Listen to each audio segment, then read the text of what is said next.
optimal minimalism. At this altitude, I can run flat out for a half mile before my hands start shaking. Can I ask you a personal question? Now would seem an appropriate time. What if I did the opposite? I'm a cybernetic organism, living tissue over a metal endoskeleton. Tim Ferriss Show. This episode is brought to you by AG1, the daily foundational nutritional supplement that supports whole body health. I do get asked a lot what I would take if I could only take one supplement. And the true answer is invariably AG1. It simply covers a ton of bases. I usually drink it in the mornings and frequently take their travel packs with me on the road. So what is AG1? AG1 is a science-driven formulation of vitamins, probiotics, and whole food sourced nutrients. In a single scoop, AG1 gives you support for the brain, gut, and immune system. So take ownership of your health and try AG1 today. You will get a free 1-year supply of vitamin D and 5 free AG1 travel packs with your first subscription purchase. So learn more, check it out. Go to drinkag1.com/Tim. That's drinkag1, the number 1, drinkag1.com/Tim. Last time, drinkag1.com/Tim. Check it out.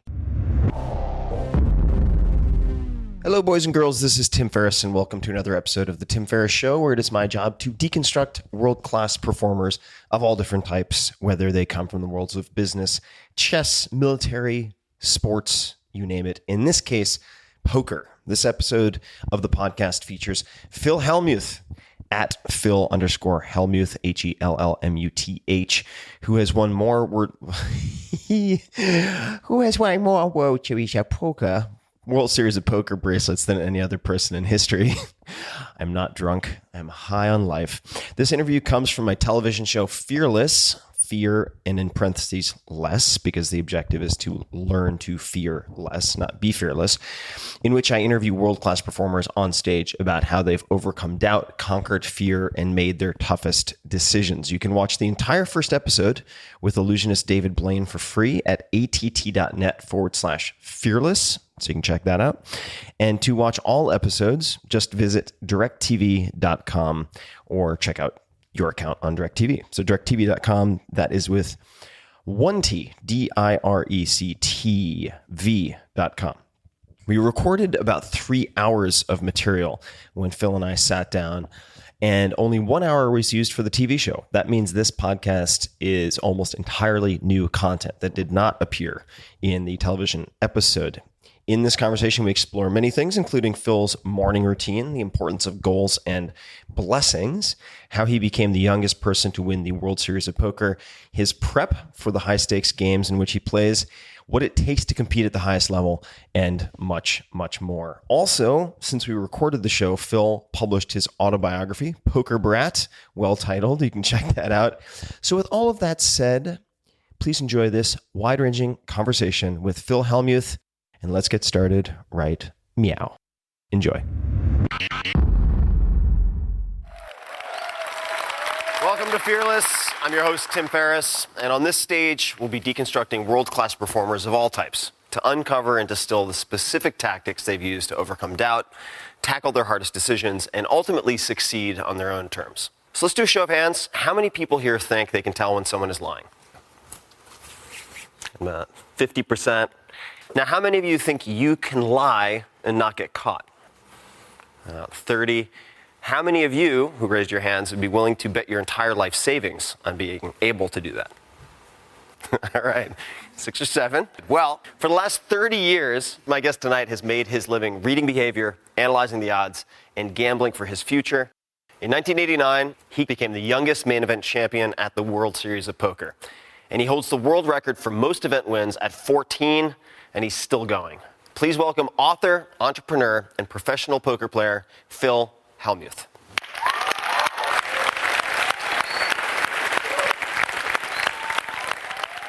I can always tell, I have a lot of friends who watch poker, and I'm an avid fan, but not a competent player. So we're not going to be at the same table anytime unless I'm a spectator. But I can always tell when you're on because of the beeping. It draws me into the room. The good news is this isn't really family programming. So no bleeps in this conversation if it all comes out. I want to talk a little bit about the Scrabble. Are you trying to encourage me to swear? You know, I'm from Long Island. It might come out on my part. I do drop F-bombs if I get wound up. So, yeah, I guess that's a light nudge. But Swearing's part of the lexicon now, and things have changed so much, and so I do probably swear more than I should, even when I'm on the microphone doing events, and someone will be like, there's always one or two people of the couple hundred at the event, they're offended. They usually don't say anything. But that's pretty good. I mean, that's pretty good percentage. I mean, that's a good win. Yeah. Like, I have a goal sheet on my mirror. Mm-hmm. And I have a blessing sheet on my mirror. So at the morning, when I'm brushing my teeth and not paying attention, I see what my lifetime goals are, or my goals for that year. And then I also see my blessings. So I leave hopefully happy because I've seen the blessings, and focused because I know what my goals are. So for me, that's, some of these.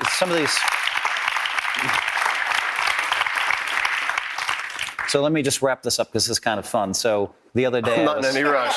We have all the time in the world. Well, I was at Starbucks 3 or 4 months ago, and someone came up to me, and I was really tired. It was a Sunday morning, and I hadn't slept well. And someone came up to me that doesn't know me that well or whatever, but I'm polite, and I smiled, and I shook his hand or whatever, and just wanted to get my coffee and get out of there. And then his wife pops up, and she's just glowing. And she's like, Phil, I got to tell you, I was at your speech. I put my goals up on my mirror, and I accomplished them within 2 months. And she was glowing. And I thought, wow, I had a profound influence on her life. Mm-hmm. And it just made me feel like, I know as a professional poker player at the top of the game, I do things no one else does in the game. And I know that I motivate. I've known this since maybe 2002. Where someone came up to me and they said, Phil, I was in a coma. And I woke up because I imagined playing you heads up at poker. And this guy sat down in the audience when I was playing heads up for a world championship. And my wife said, he sat down and you won 11 hands in a row. And she said, there's something weird here. And so from that moment on, way back in 2002, I realized that I'm motivating, that I'm inspirational to people. Not the stuff that you see on television, although that's kind of fun to watch. Yeah. Me beeping and whatever. But me performing at the top of what I do. You watch some great athletes do things no other great athletes can do. I like watching Tiger Woods at his prime. I like watching Michael Jordan. I'm not as big as those guys, but in my industry, it's kind of fun to see, wow, how did Phil know that to fold this or move in with this? And so, yeah, I think when I'm achieving the most I can achieve, and I'm playing poker like no one else has ever seen, I think that can be inspirational for, millions of people that watch it. So in that period when you were struggling, did you have any particular coping mechanisms or strategies that you used, things to occupy your time that helped you get through that? Absolutely, big coping mechanism for me, and this applied itself in poker too, because when you're young in poker, you're usually reckless. So I told you I won the main event, $750,000 for first, right? This is 1989, man. So, and I'd been taking way too many chances. And so at that point, from there, yes, I was smart. I bought a penthouse condominium, and paid cash for it. Yes, I put aside money for taxes. But the other $300,000 I lost. So yeah, I ended up with, I bought a couple cars. So beautiful cars, penthouse condominium, but I'm struggling to pay $800 a month condo fees. Yeah. It's like a year later. And so the coping mechanism there is, it's not that I'm avoiding the present, it's that you're like, this is a moment where there's a lot of rain. So number one, I'm going to develop strategies for the next time I have money. My money management system has to be really solid. And I have to actually apply it and use it. That's number one. Number two, I would look forward and I'd say, all right, what does it look like in 2 years? It looks amazing in 2 years. And so in the depths of dealing with some of the worst times, I would take advantage of that down period, of that being trodden down, to be more focused. All right, how did this happen? How can I play poker better? How can I money manage? I mean, money management's more important than playing poker. For a poker player, just in general? Yeah. Well, you can ask me about that later, but that's a Sure. very interesting topic. Yeah. Oh, I will. But to go with it, so those are the kind of the things I would use. Vince Vaughn was talking about this last night. Yeah. He taught me something that I hadn't thought about much. Yeah. When someone's looking at a flop, they usually haven't hit it. They're trying to figure out, do I have anything? The flop meaning when the dealer puts up the card. When the first 3 cards come out, yes. But you have to pay attention to all that tells a story. Yeah, Vince and then was when saying the next card if they comes, look at it for a long time, they're trying to figure out what to make of their hand, whereas if they look at it quickly, then they either have nothing or we were talking about potentially a strong position. That was a great observation on his part. It made me realize how smart he is. Increased my respect factor for him because he got it and pointed out something that I hadn't been paying attention to recently. But everything adds up. It's a picture, and how much are they betting? And when the next card comes off, now there's 4 in the middle, how much are they betting? And when the 5th card comes up, how much are they betting? Are they hesitating because they think I have to bluff all in here and I have to man up to do it? And then when they bluff, do they put it in right away or do they wait? And then people try to use things to throw you off. Sure. So you have to decipher the whole picture. So I trust my instincts. And when I'm on, I look great. Yeah. But I'm just not on every day. So, we film so much poker. Yeah. There's days where I'm off. And then a million of the kids watch it and they say, Phil sucks at poker, Phil sucks at poker, Phil sucks at poker. I hear that, I've heard that so often in my life, that I'm not good at poker. It's crazy to me. It's because they watch my worst moments. And I think, I wonder if I watched this guy who's criticizing me, if I watched all of his worst moments, Yeah. The blooper reel for somebody else. Probably. So you were talking about when you're at your best. And by the way, that can get to me. People, people were telling me I wasn't good at poker coming into, the game had passed me by coming into 2010. I sucked at poker, because I hadn't done anything in a couple of years. And the internet forums filled with how bad I was at poker because I'm a big target and because I hadn't done anything lately. And that's fair criticism. Yeah. And then all of a sudden 2011 came and I had 3 second place finishes. And everybody's like, wow. And then 2012 came and I won 2 bracelets. And everybody's like, oh my God. But I swear, I'll never forget this. 2011, they were talking about how I was like, I'd fallen out of the top 500 in poker, how I sucked at the game. Exactly 3 weeks later, I had 2 second place finishes. And they were talking about how I was the greatest. And I was just like, all right, what changed? I remember I was given some advice early on when I was writing because I was getting really thrown for a loop with some criticisms. I remember the first time I got a negative Amazon review, the very first time. It's like, Bummed you out. And I wrote this really logical, compassionate reply. This long, I spent hours on this thing. And the guy replied with yeah, go fuck yourself. And I was like, oh, the humanity. Why won't you listen, internet? And somebody said to me, you're never as bad as they say you are, and you're never as good as they say you are either. And I was like, all right, that's fine. Did you then stop reading reviews? I stopped reading most of them. On Amazon and YouTube and a few places where it always devolves to Hitler after 2 pages. You're like, how did we get to Hitler? It's a kitten video. But what I wanted to ask you before I get too far off the rails. So you just kind of gave up. I stopped looking at poker forums in 2001. Yeah. I just stopped looking. Yeah. Well, I think it's there's how to deal with something and then there's choosing not to, strategically choosing not to deal with it. So sometimes it's easier to not go where it's slippery if you don't want to slip, right? So it's just with temptation, with quality problem, but beautiful, smart women kind of swarming around when you're in Vegas or something like that. Similarly, it's I don't want to have to waste the energy to manage my response to something that isn't going to be productive anyway, because the good stuff is just going to make my head inflate, and the bad stuff isn't going to be probably even accurate, or it's going to make me feel terrible. So, like, what's the outcome that I'm looking for? But what I wanted to ask you, because my whole life, to stay with that a second, my whole sure. life has been, I would get too inflated by the good stuff. My ego gets all pumped up. Yeah. And I'd get too devastated by the bad stuff. You know what I mean? And I look back, and I was very defensive in a lot of the videos that you may or may not show. But a lot of these videos, I'm super defensive until 2011, 2012. And I'm like, wait a minute, I'm the all-time champion. Yeah. I have all the records. Why am I so defensive? Yeah. And I think that's part of that defensiveness. That's part of maybe ties in. I want to be great. Yeah. And I want everybody to think I'm great. Yeah. At games, Sure. specifically poker. And I think that may drive me. Yeah. I'm trying to get away from being defensive. Yeah.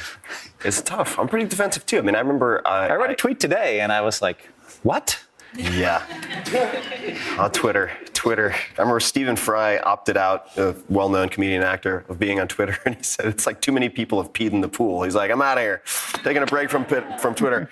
Yeah, gross, but useful metaphor. Anyway, I want to talk about one of the times maybe you weren't at your best. You've lost all this money, just to go back to where we were in your timeline. And I'd read about you setting a number of goals, maybe in a taxi cab. Am I making this up? There were a few goals. One was World Series of Poker, I believe. If this is fiction, let me know. Second was... Oh, no, I've got it. I've got it from here. Yeah. So I mean, this was probably, I was 21, I guess, maybe 22, something like that. And I had this kind of like one of these weird touch points where something amazing happens to me. Weird, right? So I'm playing poker in Madison, Wisconsin. I wake up and it's foggy and it's, and there's snow on the ground. And I'm like, and I'm looking at a $2 and $4 limit game, but I have $20,000. You go to that game, you might make $200, right? Yeah.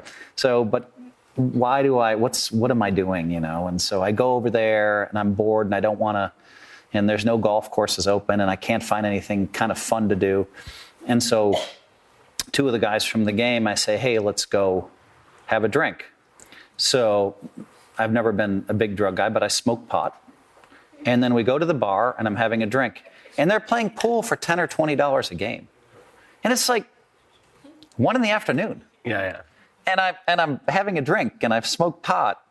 And I'm suddenly like, and they're arguing about $20 at the pool table. And I'm like, what the fuck am I doing with my life? And I'm like, I got to get out of here. Yeah. So I go and I'll never forget, I open this door, right? And boom, like the sun is out now. And it's bouncing off the snow. And it's just like, it's like a metaphor for what happened at that moment was the reality of what happened at that moment. I opened the door and I saw all the light, right? And it's coming at me and it's bouncing off everything. And I've been in some dingy bar and I'm just like, wow, what is this? And I call for a taxi. I would never drive when I'm doing something silly like that. Yeah. I get back to my apartment and I'm like, what are you doing with your life? And the first thing I do, I have all this positive momentum and all this energy. And I'm like, this is my lifetime goals. I'm going to win the main event, the World Series of Poker. If I'm going to be a poker player, I'm going to be the best in the world. I'm going to meet and marry an amazing woman. I'm going to buy a beautiful house. I'm going to buy a beautiful car. And maybe one or two others. I'm going to write a New York Times best-selling book, right? Mm-hmm. So I said, these are my lifetime goals, like 6 of them. And then I had all this positive momentum and all this energy. And I'm like, wow, in order to get there, how am I going to do it? Well, I think of it as a pyramid. First, I have to be able to not smoke pot, not become an alcoholic, manage my money, all these little things on the bottom row of the pyramid. And then there's the next row of the pyramid, exercise, eating healthy, all of this stuff. And the next row, make sure that you're studying the game, all the way to the top. So I designed a pyramid in that moment, just this creative breakthrough I'm having, right? And then I'm like, well, actually, I love the concept of a pyramid. And in poker, the money flows up. So I designed that pyramid in that moment. I'm just writing for hours like a madman. And at the bottom of the pyramid is like all the small stakes games that might happen at a bar. And then all the home games. And then some of the games in Vegas and some of the big games in LA. All the money flows up. All the people that have success here come to this level. They dump off the money or they go up. Most dump off the money. So the money flows all the way up. So if I want to win millions or decamillions playing poker, I have to be up here at the top as a player. And I have to use this pyramid and make sure that I check all the boxes on all these blocks to get there, right? And I came up with the concept. I'm overwhelming people. No. I have 2 pyramids and a lifetime goal list. And then I decided it's important to have something on my bathroom mirror, which we talked about a little bit already. Oh, yeah. And so that concept came that day. So all of this amazing positive momentum. But to me, that was one of the most, I'm calling that in my autobiography, Poker Brad, I'm saying that chapter is called I Can See the Light. I just talk about that. And then I'm devising all these money management strategies. So What were some of your... that was a profound moment for me in my life. What were some of your... Because this is I think, a really critical component, as you alluded to earlier. What were some of those money management strategies? Oh, before I'll come to that. Yeah. But before I say, the amazing thing was, with all those goals... Suspense is killing me! No, I'm kidding. No, I'm kidding. With all those goals, I looked like a year later, Yeah. my wife found the list. And maybe 2 years later, and I'd knocked off 5 of those lifetime goals already. I'd won the main event. Yeah. I'd met Kathy. Yeah. You know, I'd bought this beautiful condominium. I'd bought some beautiful cars. And so it was amazing how many boxes I checked. Now, the best-selling book, I didn't know this in 2004 when I put out Play Poker Like the Pros. I didn't know that this would be the one. I just saw the poker wave coming, and I put a how-to book out there. Wrote it myself. We talked about this last night. It took 2 months, 1,500 words a day. Put it out there. Some guy holds it up on ESPN. He'd played a 7-card low tournament. 7-card low. He'd never played before. What does that mean? What's a 7-card low tournament? So, I mean, basically the World Series of Poker has a 7-card stud tournament, a Hold'em tournament, Omaha, all these different variations of poker. So he's playing in a 7-card low. He said, I read Phil Hellmuth's book. And he holds it up. Holds it up on ESPN. I read Phil Hellmuth's book and I cashed for $17,000. Not $1 million, not $2 million, $17,000. Yeah. Boom. My book hits the bestseller list. Yeah. Wow. So, that's a lifetime goal. So I remember HarperCollins calls me. They somehow, I guess we had cell phones by then. So they called me and they said, where are you staying? Yeah. And I'm like, I'm at the Lowe's Hotel. And they said, okay, your book just hit the New York Times bestseller list. We just sent a bottle of Dom to your room. And I'm like, and it was a how-to list. Okay. So I just walked around high for weeks because that was one of the last goals that I had to accomplish. Yeah. And there's so many directions we could go, but I'm going to go back to the well. Money management? Yes, sir. So at that time, because this is a critical survival skill, it seems like. I mean, foundational for... I'm glad you came back to this because I think the people out there should know this. Yeah. What's more important, great poker skills or great money management? Money management. Money management. I'll tell you why. If you have a guy that has poker skills, let's do a diagram here. Poker skills of 80, let's say poker skills of 90, okay, and you have a guy with poker skills of 80, but the guy with 80 manages money better, he's going to have a much more comfortable life. He's going to win his money. He's going to sit down in the smart games at the right time with the right amount of money, and he's just going to flow along. He's going to pay all of his bills. It's going to look boring. Some of the outsiders are going to say, oh, you're too conservative. But meanwhile, look at the guy who is 90, all right, but no money management skills. Loses all his money in one night. Yep. Now he has to borrow money from his friends. Loses that too. Then he gets staked, right? That means someone is bankrolling. Someone bankrolls him, but he has so much skill that he hits for $500,000 in a tournament. Okay, but his backer gets 250,000. But still, now he has 250,000. Now he's back in action, and he has a couple of successful months, runs it up to 400,000. But then over a series of 2 weeks, loses the whole 400,000, borrows from all of his friends again because he paid him back last time. This time he borrows more, gets staked again. He can't pay his bills. That's a tough existence. And so that's why money management is more important than poker skills. Now, how specifically? Yeah. By running, I remember a story where my wife thought I was a madman. It was 1997. She thought I was a madman. I'm wondering how many stories you have like that. But let's start with this one. So I remember saying, as soon as I'm worth $1 million, I'm going to get staked. That meant, based on what my house was worth, on stocks, all the stuff that I had in my life. And so I determined I hit the $1 million mark. This is in assets. Yeah, in assets. Call it 1997. Mm-hmm. And I was on the way down. And I was like, all right, I'm getting staked. I'm going to have Ted Forrest stake me, because people were lining up to stake me. I had pretty good results. And so I'm going to have Ted Forrest stake me. And I was celebrating, honey, I'm getting staked. But I wasn't celebrating the fact I was getting staked. I was celebrating the fact that I could hit $1 million in net worth and get staked. No one in history had done that to that point that I have ever heard of. Everybody else would go, hey, let's get $200,000 from the house. Let's sell a car. Let's sell some stocks. Not me. So I was celebrating. And my wife, I just remember in a hotel in San Francisco, I was all like, yes. And my wife just was staring at me like with daggers. Like, what's wrong with you? You're getting staked and you're celebrating. But that wasn't it. The point was I was going to draw this line in the sand, and I did it. Mm-hmm. And I got staked for the next 3 or 4 or 5 years until 2001. Mm-hmm. And Ted Forrest was great. Like if I had money due, my bills were a lot less than if I had $5,000 a month in bills or $7,000 or whatever it was.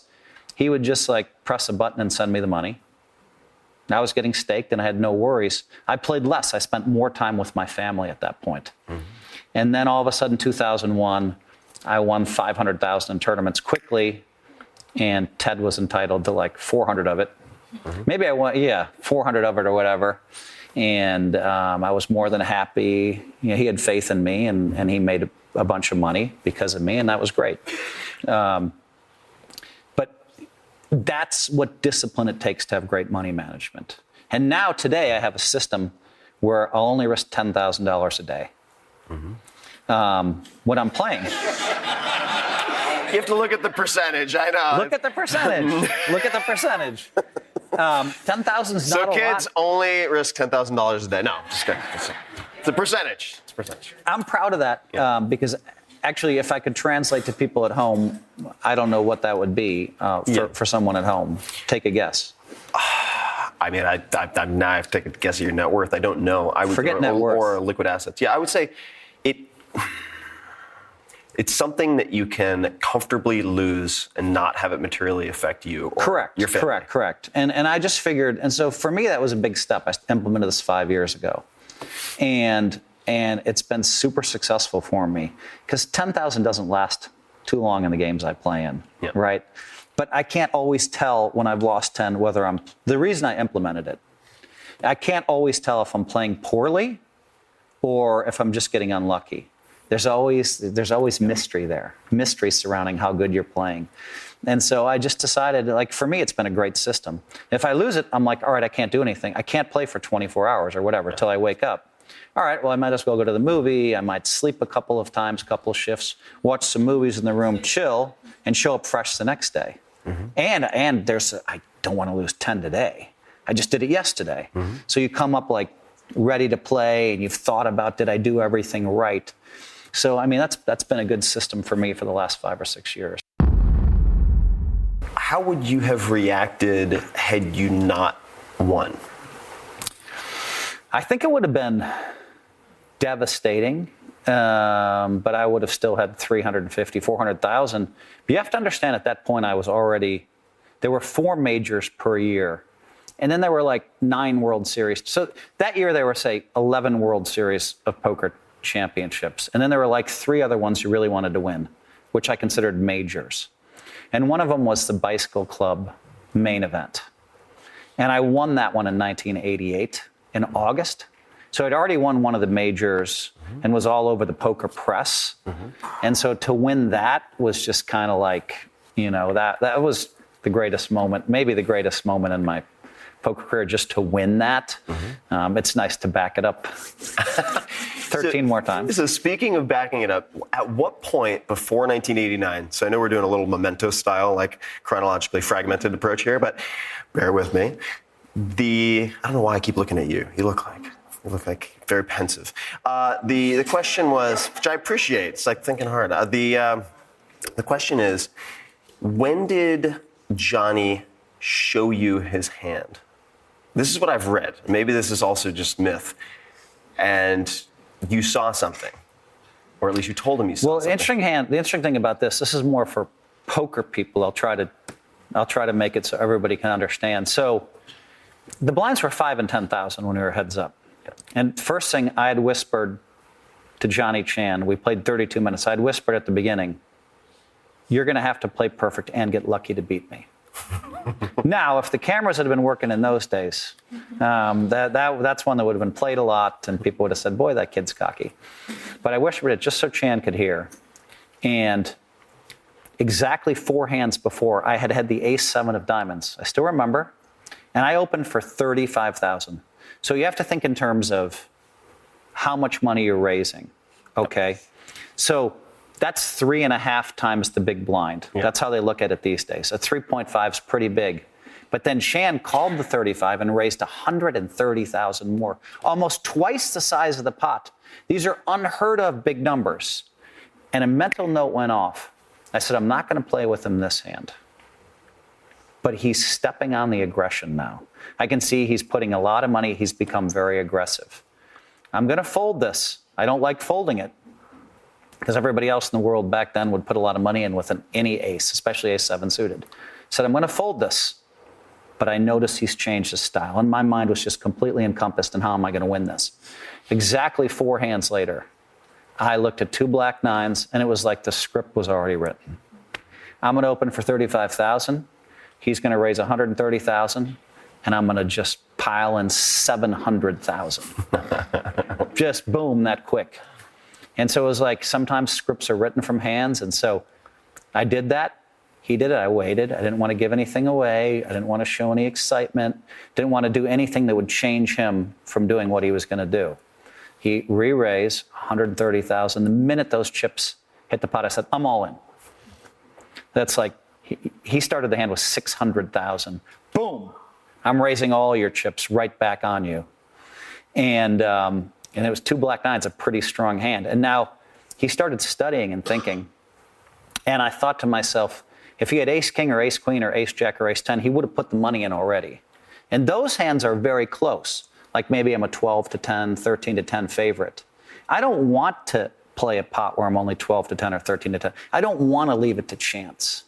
I also thought that he would call with any pair above 10s instantly. So at that point, I'm thinking, wow, what does he have? Do I want him to call or not? And I'd been around poker long enough where I didn't want to influence the action by acting strong or acting weak. I said, just let things play out and see where it lands. But if he had king queen, I didn't want him to call. I'm only a small favorite. When he had the ace-7 of spades, I was kind of surprised. Also, he would have called right away with 8s or 7s, which is a great position for me. When he had ace-7 of spades, I was kind of surprised. It was a little weaker. And I think he decided, this kid is tough. He and I had faced off in the 1988 World Series. He'd seen me. We'd faced off in August at the tournament I won, when I won the major at the Bicycle Club that I just mentioned. And so he knew that I was there. He'd even come out in Esquire magazine in January and said, this kid is going to win the main event as soon as he learns to tuck it in a little bit. That was more fuel for my fire. Reading myself in Esquire magazine, that was a big thing, man. Yeah. Back then, nobody talked about poker. And so so when he called with ace-7 of spades, I was kind of surprised, but again, I thought, all right, he's going to find a way to outdraw me. I mean, it's just like, it's not that I felt the negativity, it's more like you have to be prepared for him to hit it. He's been lucky. Sure. You've watched him get lucky.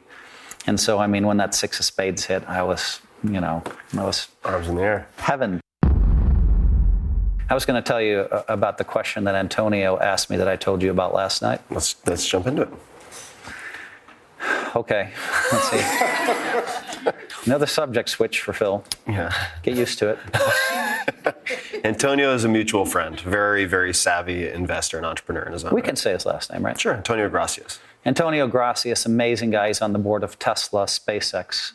Really great friends with Elon Musk. That's how we met originally. Yeah, we met at an Elon Musk party. How lucky were we to be there?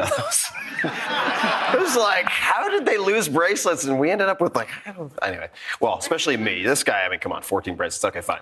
No, Anyway. I mean, it was pretty amazing to be there. But anyway, so, Antonio Gracias, last year my ego was flying out of control. I won a bracelet, and then for 3 months straight, I was losing. Maybe 10 sessions. I've never lost more than 3 sessions that I can remember for years. Lost 10 sessions in a row. My ego's flying out of control, right? I'm more tempted than ever by these beautiful, smart women, And so I'm treading on this ego path, and I'm having fun every day. Just popping from, I'm doing events in New York, Chicago, appearances. I felt like I was attracting everybody. Mm-hmm. And I'm just having a blast with it, And I'm in the Hamptons, and just all this fun stuff is happening. And so it's leading to a little bit of a car wreck for me. And then Antonio Gracias asked me, he said, Phil, how many bracelets would you have without your wife? And I wanted to answer selfishly, well, I might have more because I'd play more tournaments. But I knew that wasn't true. Yeah. And I was like, 9? Yeah. He said, you have 14. 9?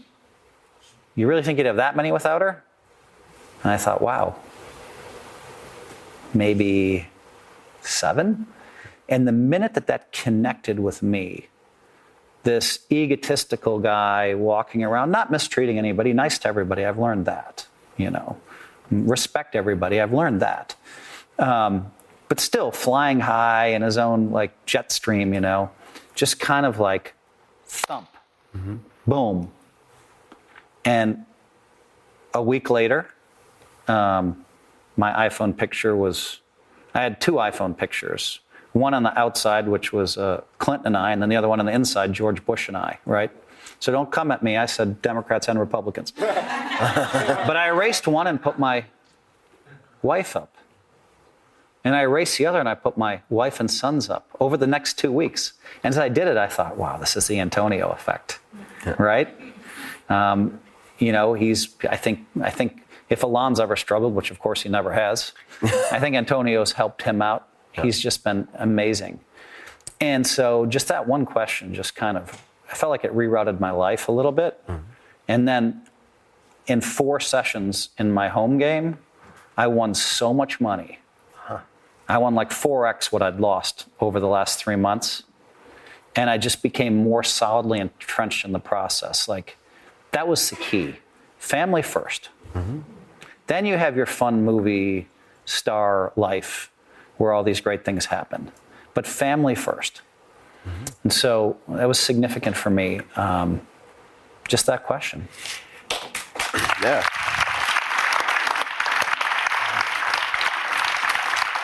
So on a related note, this is a question from Facebook, Melanie Nelson.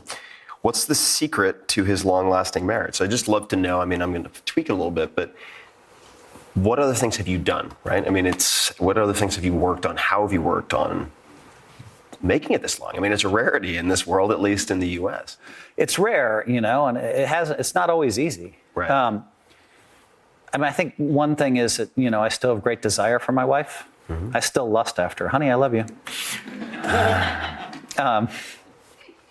And that's important to keep that. Yeah. It's important to keep that. I think for me, I think my wife was probably ready to leave me in '99.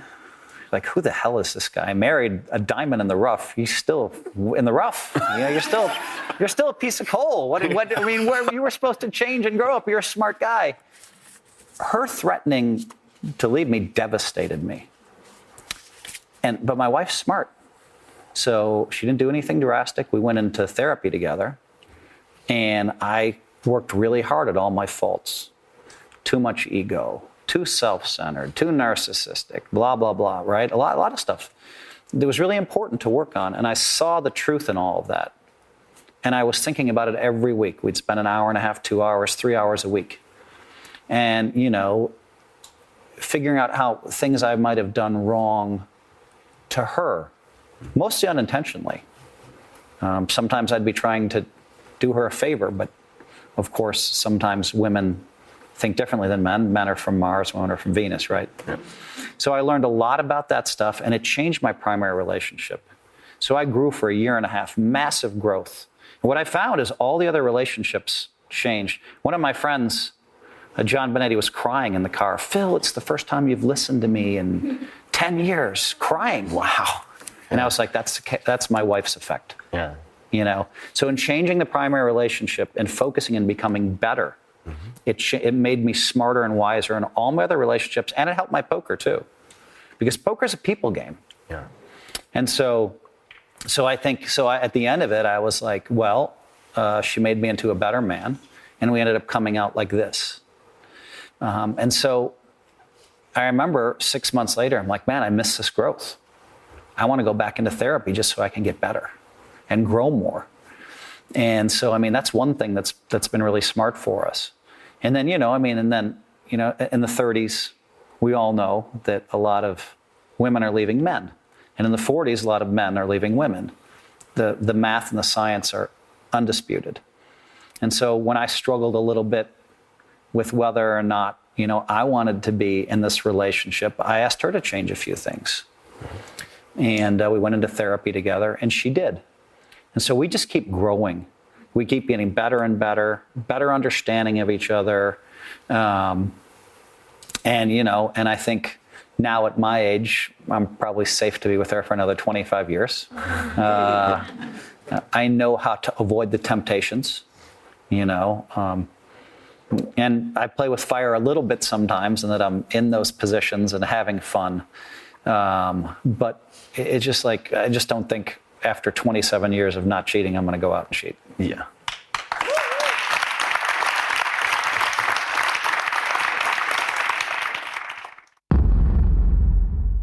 How do your poker skills help you away from the table? You mentioned negotiation. Are there any other areas in which you can think poker has helped you?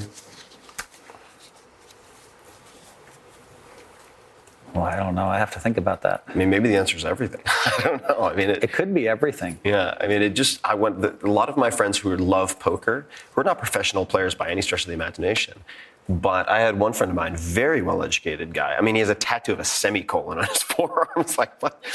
Very well-educated guy, John, who says that he learned all he needs to know about sort of navigating the world from his learning of poker. I have one. So my friend Alan Mishra, who cured tennis elbow.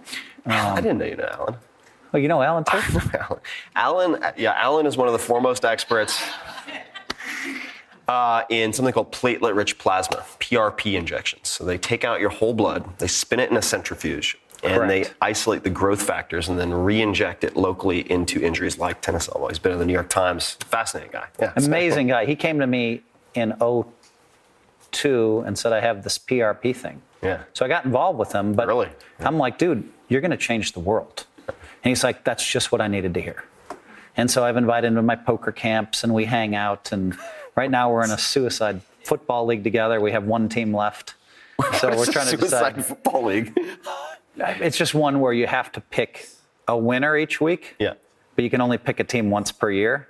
So by the end, you're picking Cleveland and some other teams that haven't won many games. Got it. Okay. But anyway, Alan told me that, playing poker has helped him read his patients. These high-profile patients come to him, and he says, well, did you hurt your knee doing this? And if they hesitate, he's like, no true answer's coming. Like he can, have you been taking your medicine the last 3 weeks? And he can tell whether they're lying or telling the truth, and that's good for him because then he can design a better program for them. Yeah. fantastic doctor. Hard to get a hold of. Amazing very, guy. very, very popular, competent guy. Well, he's the guy that invented the surgery that Kobe had on the knee, where he went to Germany. Yeah. Alan invented PRP. Alan owns the U.S. patents on PRP. Yeah. And yet when Kobe goes over to Germany, no one mentions Alan Mishra's name as the inventor. Yeah. It's some doctor in Germany. Yeah. It's amazing what he can do. Imagine this, folks. You have your own blood. He spins out the PRP, okay, the growth hormone. Let's just say that you have Alzheimer's. They pour the PRP on the area with Alzheimer's. He thinks that may be one area that he can help. Say you had a heart attack. They've already proven that your heart will come back 85% better with your own blood. So imagine, we've been searching the top of the Himalayas for amazing things when it's inside your blood, all this ability to cure.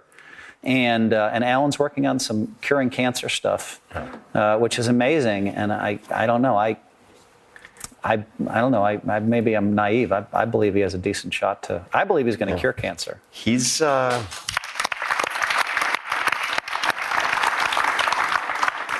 I mean, just this small world story. I mean, it's worth pointing out. I mean, I'm not originally from the Bay Area. You're not originally from the Bay Area.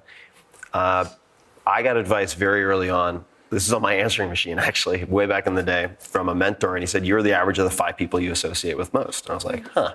And that's been one of the pieces of advice that has guided a lot of my decisions, one of which was where to move to live.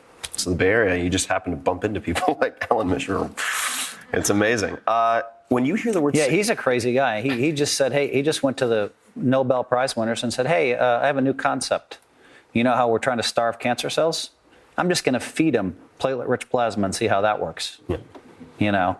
So there's been some progress. Yeah. So I'll probably sound stupid. You can keep this in, but I'll probably sound stupid saying I think he's going to cure cancer, but I'm sticking by it. Hey. He's certainly cured a lot of other stuff. So... Yeah, he's a brilliant guy. No one knows his name. Yeah, no, it's true. When you hear the word successful, who is the first person who comes to mind for you and why? Wow. I mean, I think of some of my best friends. I think of Hellmuth Palihapitiya. Mm-hmm. I think of Bill Lee.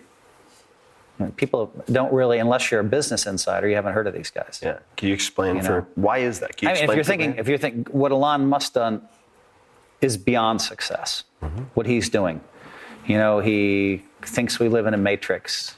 He's sending people to Mars. He has Tesla. He has SpaceX. That's extraordinary. And but sorry, I was thinking Hellmuth Palihapitiya and Bill Lee. Yeah. So why are these 2 very famous investors at this point? Again, nobody in the room knows their name. Yeah. So why are they? What makes them successful to you? Well, the thing I like about I define success a little bit differently. So Hellmuth, I tease him that he got lucky. He didn't want to go to Facebook. They just kept giving him more and more stock. He's like, I don't know if this thing's going to work. So finally, he took the stock and went. So each point is worth what, $2 billion now? Yeah, he's done pretty well. So, but it's what he's done. He plays poker great. His family's great. He has an amazing wife, Bridget, and 3 young children. And I see the effort that he puts into they used to, as a lot of people in Silicon Valley, the 3 nannies, the maids, all that kind of stuff. And these guys have gone a little bit away from that.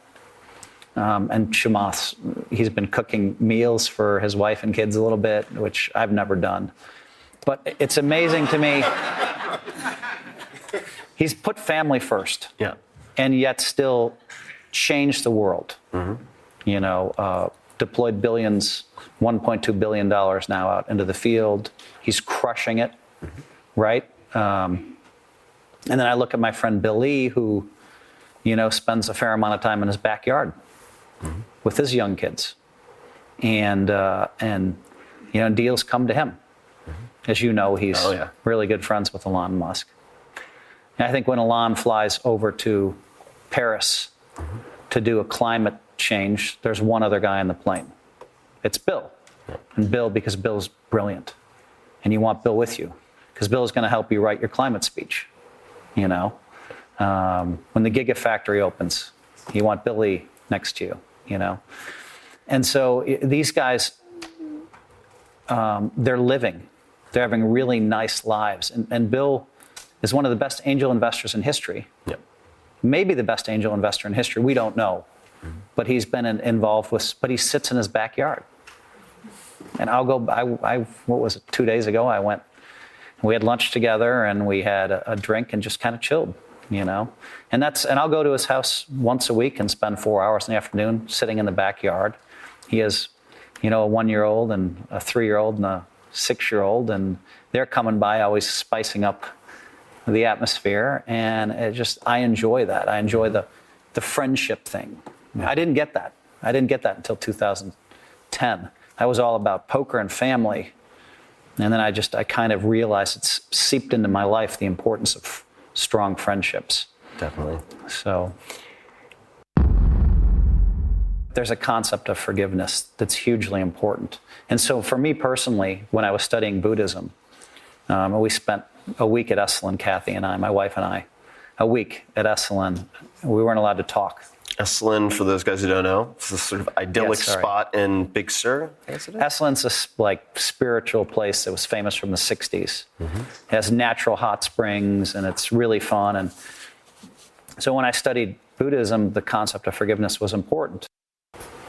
I had someone steal $28,000 from me. Now understand, I was staking this guy. I was feeding his family. Of that $28,000 that he had online that he stole from me, $14,000 was his. All he had to do was call me and say, Phil, I need $7,000. You take $7,000. We'll leave $14,000 on. Instead, he chose to steal $28,000 from me. When I got the phone call that this had happened, I said, what happened? And I was in shock. This guy just stole $28,000 from me. I'm sending money to his family. I'm staking him. What's going on here? And I called my friend, John Benetti. Benetti's like, fry him. Release the evidence. Crush him. Destroy him for life. We had the evidence, neat pile of evidence, released it on the internet. He's destroyed for life. But what good does that do me? Yeah.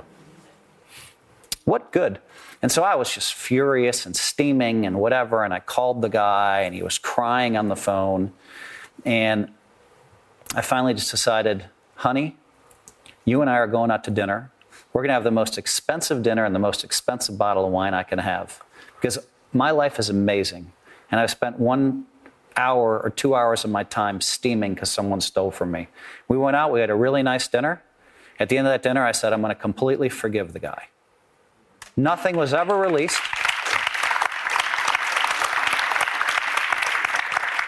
But here's the beauty. Here's what I didn't expect. I got paid back in full. This guy defends me to everybody on the planet.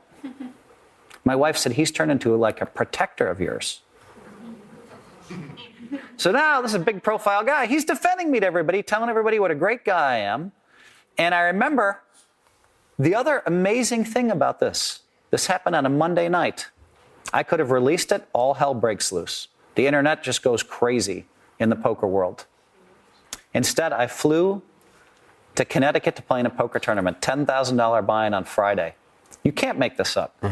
You can't. I saw the guy walk down me in the hallway. I shook his hand. It hurt a little bit. It hurt a little bit, but I shook his hand. I wouldn't give him a hug. I shook his hand, but I never had to worry about him again after shaking his hand, right? Yep. This is the freaky thing. I played in that tournament.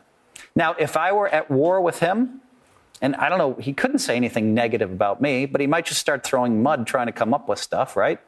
I don't know, he could never attack me. Right. But people would make shit up, right? Yeah. So rather than in some mud throwing contest, my mind is focused on the poker tournament. You can't make, I won $280,000. Now, for third place, but $280,000 exactly 10 times What you lost. what had been stolen from me. So I got the $280,000. The guy paid me back in full, and he's been a protector of mine. All because I forgave this really bad actor act, right? So I love the concept of forgiveness. This isn't the only time. I have another great forgiveness story. In fact, I'm going to tell it because if anything makes this edit, I want the forgiveness stuff to make the edit. Okay. Another guy who I used to play poker with in the 80s in Madison, Wisconsin, he made sure that I was banned from the big game. He didn't want me to play in the big game in Madison. He banned me. So there's a lot of animosity towards him, right? Was he afraid of losing, or why didn't he want you to play? Partly that, probably thought I was acting up a little bit, but I think it was mostly he didn't want me in the game because I was winning so much money in Madison. He banned me for 3 years. I moved in 1993. In 1994, I saw him with some other friends, and I invited him out to a movie. We went out to a dinner and a movie, and I was nice as I could be, and I completely forgave him. Okay? In your head, or? In my head. Yeah. And sometimes that's an act where I'll lie down on a bed, I'll close my eyes, and I'll try to meditate, and I'll send love towards that person that I hate. I'll just waves of love, whatever that means to the individual. But when I'm doing that, I usually am on the bed a long time because then I'm like, well, I have to send love to all the people I love too. So I'm there 20 minutes, but I don't know. I can't explain it to you. Then the very next time I see someone like that who I've sent love to, it's like they've received it. So did they just notice that my demeanor towards them changed, that I'm happy to see them? Or what happened? I don't know. I can't explain it. So what happened with this guy? So this guy calls me 3 years later and led me to, and said, hey, listen, I recommended you for this deal. And I made like $14 million.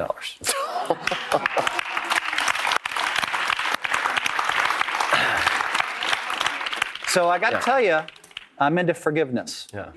So I forgive everybody. So now, but I haven't had some of the really horrible stuff happen. You know, like I don't know, rape or stuff like that. I wouldn't know how to counsel someone who's had really traumatic stuff happen. You know, but I know for me, forgiving people stealing from me and all this other stuff has led to amazing results. And I have no hatred in my heart. I get to walk around happy every day.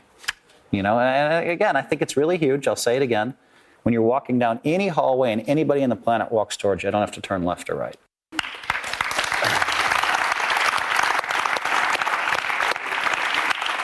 I think it's also, I remember thinking to myself at one point that if you're offended easily, because I am offended easily, I have some anger issues sometimes, you're a bad resource allocator. It's a bad use of this finite resource, which is your energy and calories and hours on this planet when you're awake. So for me, it's like, all right, well, it's kind of a 2-for-1 if you forgive people. You get the altruism, but you also get the practicality. And then you get these unforeseen ripple effects later. I wasn't expecting the ripple effects. Yeah. But it happened. Yeah, and I it thought it was does. just wonderful. I'm like, wow, this is something I'm going to do the rest of my life. So And yeah, I've had guys write 80 negative blogs about me, about the way I play poker. Never crossed the line to personal. Yeah. Maybe a little bit in there, and forgave those guys. I knew this guy who attacked me all this time that actually kind of loved me. So I forgave him, and we moved on, and we're friends. So I've never written anything negative about him ever, but it's okay. Yeah. I don't feel the need to, you know. So I want to maybe take a hard left turn and talk about rampage. We're turning away from forgiveness? I'm going to rampage. From forgiveness to rampage. Don't worry. We're not going to end on a sour. Somebody knew what that rampage was about. We're not going to end on a sour note. So you told a story last night. Well, I was having some Malbec, let's be honest. And you told the I'm going on the rampage story. Now, was this in Europe or was it somewhere else? So we had a $300,000 buy-in tournament in May. And I decided there was a 300K, there was another 100K, another 100K. And so I thought, you know what? I've been bad at raising money to play poker. I've let one guy stake me. I've made him like 1.5 million. It's been great. But let me try this other way. And so I reached out to my friends, but I wasn't sure they would respond. So I reached out, so I thought, but I only want to reach out once. So in this email, I'm going to say the first thing, it's a high-risk investment. You're putting up $540,000 for me to play 6 tournaments. High risk. So be aware, you're probably going to lose your money. That's how I led the email. And then I said, I listed the events, when they would be on television, because it's kind of fun when you're staking someone to watch them live on television. They're playing your money. You're live on television. You're like, that's my horse, man. I mean, that's like better than having somebody in the Kentucky Derby. The Derby only lasts 60 seconds. Yeah. They got to watch me play for You get to be nervous for hours. They got to watch me, yes. They got to watch me play 20 hours of live television in this event, or more than that. Yeah. And so it's kind of cool. So I sent it out, and I also put wiring instructions. Yeah. And I said, let's see what happens. $540,000. So I'll take a 10% free roll, and I'll put in the first $54,000. That way I'm playing for 20%. All right, let's see what happens. Well, within 20 hours, I sold out. And then people were mad at me because I didn't get them in. So now I'm playing this $300,000 buy-in tournament, and it's live on Fox Sports Net. And we're on day 2 or whatever. I think it's sold out at 48 players. We're on day 2, it's late, and maybe even day 3, and I'm feeling boxed in. What does that mean? I have a young, great player on my right, Dan Smith, another great player, Fedor Holtz, on my left, who's been crushing it in 2016, just crushing it. And there's somebody else there. And I just felt like they're on to me. They're playing me too well. And I said, screw this. I might bust myself, but I'm going to try something else. I said, this is it. They're too attuned to me. Well, they also have years of tape on you, right? Correct. So I said, I'm on a rampage, raise it. And I'm throwing the chips in, and I'm saying I'm on a rampage like once every 15 seconds. I'm on a rampage. I raised 10 pots in a row, and they're like, from being this calm, patient Phil to all of a sudden raising, and they're just like, I just saw the looks in their faces. What the hell is going on here?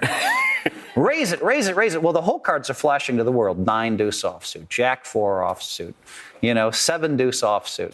Just nothing. I'm not even looking at my hands. I didn't even look at a hand during my rampage.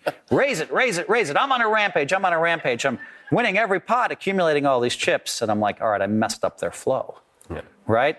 And if they do call, I'm betting the flop, I'm betting the turn, firing, just throwing chips in there. And I'm saying, I'm on a rampage. I'm on a rampage. It was great television. I'm sure. 2 things happened. One, I'm finally in the big blind. All the backers are like, my horse is on a rampage. I don't know. Oh, yeah. Oh, I got those emails the next day. Trust me. So now I'm in the big blind. I hadn't looked at my whole cards. There's a guy in the small blind. And I said, I'm on a rampage. Everybody else would fold. They don't dare raise my blind. He's like all in. He puts $2 million in. I look down at queens. I call 700,000. He has a 9 and a 10. I win that point. I'm at 1.4 million, and I'm on a rampage. I'm on a rampage. I'm going on and on about it. And finally, I slowed down. Now, the next day, so I did this. No one understands on the planet why I did this. This is one reason why I'm a bad poker player, they say, right? What I'm trying to do is just lose my mind, be crazy, and let them know you're not bluffing me for this next 20 hands. You are not going to bluff me. You might beat me, but if you re-raise me, I'm calling all your re-raises too. I'm telling them, you re-raise me, I'm calling. So let's just get it on. It just doesn't matter to me. It's all threat and bluster, and I probably would have called them if they re-raised me, because that's just what I was going to do, And so, but it really changed the dynamics of the game. Now, of course, the next day, I had like 5 different investors emailing me, Phil, don't lose it like that again. Phil, what were you thinking? Phil, what are you doing? Why are you playing 9 deuce offsuit? Why are you playing Jack 3 offsuit? All of these commentary, and I'm just like, doesn't anybody see the brilliance of what I did? No, they see the insanity of what I just did. Well, they're one and the same, right? It's like everyone has a plan until they get punched in the face. Custom auto trainer Mike Tyson. It's like, you have a pretty theory. Now let me go on a rampage. So we're going to wrap up with by the way, some of the highest ratings ever in poker history. Yeah. I mean, those, I'm sure. Yeah. I mean, to watch me go crazy like that, those clips have been watched just a ton. Ladies and gentlemen, Phil Hellmuth. It's great. I really enjoyed that. Yeah, that was super fun. Hey guys, this is Tim again. Just a few more things before you take off. Number one, this is 5 Bullet Friday.